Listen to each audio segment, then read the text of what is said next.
জয় গুরু, জয় মা। মহামায়ার কৃপা কিভাবে পাবো? একদিন মা বলিতেছেন, এত জপ করলামই বলো আর এত কাজ করলামই বলো, কিছুই কিছু নয়। মহামায়া পথ ছেড়ে না দিলে কার সাধ্য? হে জীব, শরণাগত হও, কেবল শরণাগত হও, তবেই তিনি দয়া করে পথ ছেড়ে দেবেন।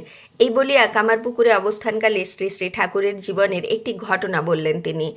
একবার কামারপুকুরে জ্যৈষ্ঠ মাসের দিন বৈকালে খুব বৃষ্টি হয়ে মাঠ সব জলে উপচে গেছে। শ্রী শ্রী ঠাকুর ডোমপাড়ার কাছে নিচু সদর রাস্তা দিয়ে এতখানি জল ভেঙে মাঠে শৌচে যাচ্ছেন। সেখানে অনেকে মাগুর মাছ উঠেছে দেখে লাঠি দিয়ে মারছে। একটি মাগুর মাছ ঠাকুরের পায়ে পায়ে কেবল ঘুরছে। তাই দেখে তিনি বলছেন, এটিকে মারিস নে রে, এটি আমার পায়ে পায়ে শরণাগত হয়ে কেমন ঘুরছে দেখ।